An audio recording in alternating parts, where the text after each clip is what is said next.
In 2000, Blockbuster was handed Netflix for $50 million, and the man in the room laughed. Not because it was a bad idea, because accepting it would have cost them $800 million a year. They knew exactly what streaming meant for their business. So why has no one ever told you they chose late fees over the future? To the world, Blockbuster was untouchable. 9,000 stores, 60 million card-carrying members. The Friday night ritual for an entire generation. When the company went public in 1999, analysts called it recession-proof. Studios gave them preferential pricing, exclusive release windows, deals no competitor could touch. You couldn't kill video rental, people would always want movies, and Blockbuster owned that market so completely that the business press didn't even bother covering challengers. They were the future of home entertainment. That's what they told you. In early 2000, Reed Hastings and Mark Randolph, two guys running a mail-order DVD company with 300,000 subscribers, flew to Dallas. They walked into Blockbuster's corporate headquarters and made a pitch. They wanted to sell Netflix. The price, $50 million. John Antioco, Blockbuster's CEO, reportedly laughed. His team dismissed them as too small, too niche, too dependent on the internet to ever matter. The meeting lasted about an hour. Hastings and Randolph flew home. No deal. But here's what the public never saw. Blockbuster's own internal teams had already run the numbers on streaming. They knew it was coming. They knew that a subscription model, no late fees, no trips to the store, was exactly what consumers would choose the moment it became available. The analysis existed. The threat was documented. The people at the top of that building read it, and they chose to do nothing. The reason wasn't ignorance, it was arithmetic.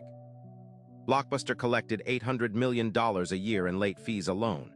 That number wasn't buried in a footnote. It was their single largest revenue line. Every internal model said the same thing. You cannot run a streaming service and a late fee structure simultaneously. Customers will abandon the late fee first. So the board protected the late fee. They killed every internal streaming pilot. They passed on Netflix. They told investors the business model was sound. And for 5 more years, it looked like they were right. But that's not even the part they really didn't want out. In 2004, Blockbuster finally launched its own subscription service. It was actually good. They eliminated late fees. They built a hybrid model, return a disc to the store, get a new one free that Netflix couldn't match. For about 18 months, they were winning. Netflix's subscriber growth stalled. Reed Hastings later admitted publicly that he was genuinely afraid Blockbuster would crush them. Then Wall Street intervened.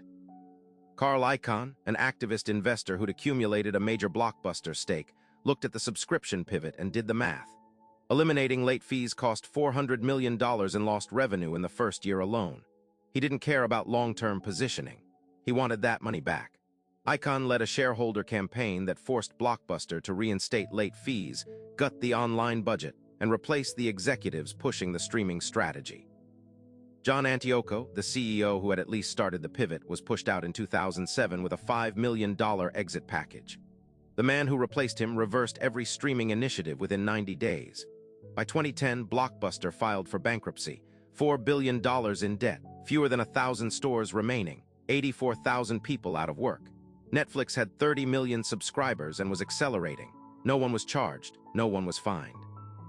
John Antioco kept his $5 million. Carl Icahn, who personally accelerated the collapse by killing the one strategy that might have saved the company, sold his stake before the bankruptcy and walked away profitable. The board that signed off on reinstating late fees, the single decision that ended Blockbuster's last real chance, faced zero regulatory scrutiny, because none of this was illegal. Shareholder primacy, the legal framework that says a company's only obligation is to maximize returns for investors in the current quarter, protected every one of them. Killing a company's future to juice present earnings is not a crime. It's called fiduciary duty. The system didn't fail Blockbuster's employees. The system worked exactly as designed. The people at the top extracted their value before the floor gave way. There is one Blockbuster left, Bend, Oregon. It's a tourist attraction now. People take photos in front of the sign. The staff sells branded socks. Netflix is worth over $200 billion. The $50 million asking price that made John Antioco laugh in that Dallas conference room, Netflix earns that back in less than 48 hours of subscription revenue. The deal that could have changed everything wasn't buried by incompetence or bad luck. It was buried deliberately by people who ran the numbers, understood exactly what they were walking away from, and chose the late fee anyway. They chose one more quarter of the old revenue over the next 20 years of the new world. The question isn't why Blockbuster died.